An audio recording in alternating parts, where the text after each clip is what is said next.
Salut, c'est Rebecca Monnery. Aujourd'hui, j'ai envie de te donner 5 points pour un héros attractif et te montrer comment est-ce que j'ai mis en place ces 5 points dans mon prochain roman pour mon héroïne qui s'appelle Juliette. Alors, le premier point, quand tu crées un héros de roman, ça va être de définir quelle est la chose qu'il désire.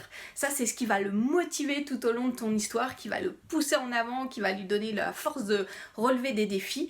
Et cette chose qu'il désire, peu importe si elle est bonne ou mauvaise, en tout cas, c'est vraiment ce qui le motive. Alors, dans mon roman, la motivation principale, la chose que veut Juliette au début du roman, parce qu'ensuite ça va évoluer, mais la chose qu'elle veut au début du roman, c'est développer son entreprise en tant qu'écrivain, coach pour écrivain, et elle a envie de pouvoir avancer plus loin dans ses projets qu'elle avait laissés de côté parce qu'elle a été maman de 2 petites filles, et du coup elle a envie de reprendre ça, et ça la motive pour avancer dans sa vie et dans l'histoire que je vais te proposer.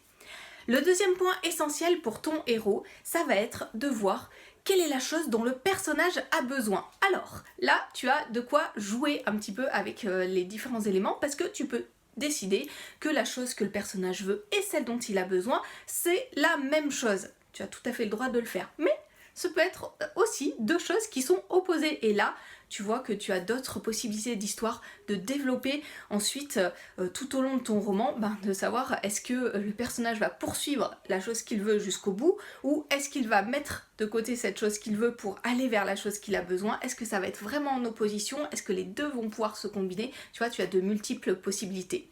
La chose dont mon personnage a besoin, dont Juliette a besoin dans mon roman, c'est d'apprendre à faire face aux imprévus de l'existence, de voir que voilà, son bonheur n'est pas forcément que dans la réussite professionnelle, mais aussi dans d'autres éléments, et tu le découvriras au sein de mon roman. La troisième chose qui est importante quand tu crées un personnage, c'est de voir quel est le mensonge du personnage. Alors, quel est le mensonge du personnage? C'est cette petite phrase qu'on peut lui avoir dite dans son enfance, par exemple, et qui poursuit ton personnage, ou une situation précise qui va lui faire croire certaines choses, et ces choses-là vont dans sa vie aussi se ressentir.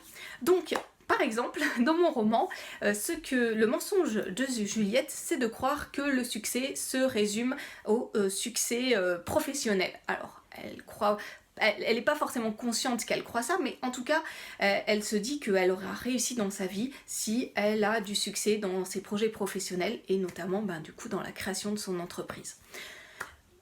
Quatrième point, donc on a la chose que le personnage veut, la chose dont le personnage a besoin. On a ensuite le mensonge du personnage et puis on a le fantôme du personnage. Qu'est-ce que le fantôme du personnage?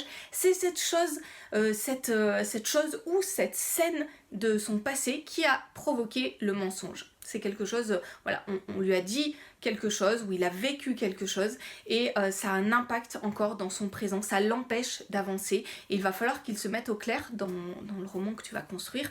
Ton personnage devra se mettre au clair avec cette chose-là pour pouvoir progresser de façon interne, pour pouvoir peut-être atteindre la chose qu'il veut, peut-être atteindre la chose dont il a besoin, ou une des deux, peut-être qu'il n'y arrivera jamais, ça sera à toi de décider.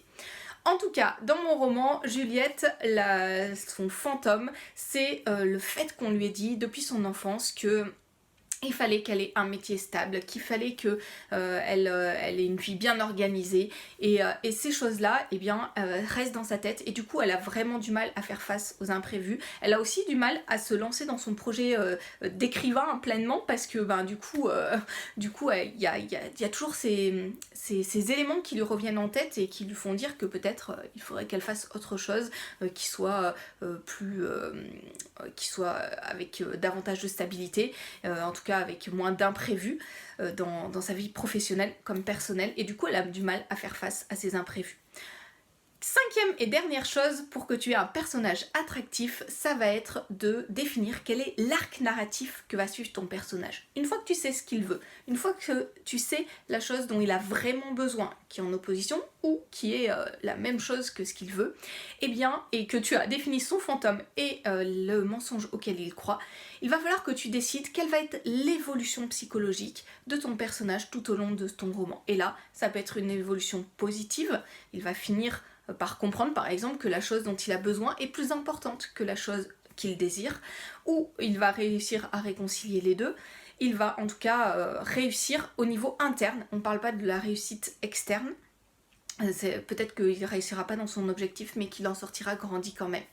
Il y a aussi la possibilité d'avoir un arc narratif négatif, donc ton personnage va au niveau interne, encore une fois, s'écrouler, terminer dans un état pire que l'état qu'il a commencé, peut-être sombrer en dépression, peut-être avoir carrément envie de se suicider, même mourir à la fin, en tout cas échouer, peut-être qu'il va rejeter cette chose dont il a besoin pour aller vers ce qu'il désire et que c'est pas bon pour lui, en tout cas voilà, ça te donne une petite idée. Et puis dans certaines histoires, on a des personnages assez stables. C'est le cas quand tu fais une série avec le même personnage qui revient à plusieurs reprises. C'est le cas aussi des mentors en général. Et là, dans ces cas-là, on a un arc narratif plat parce que le personnage n'évolue pas forcément de façon interne, mais par contre, il a un impact fort sur ce qui l'entoure.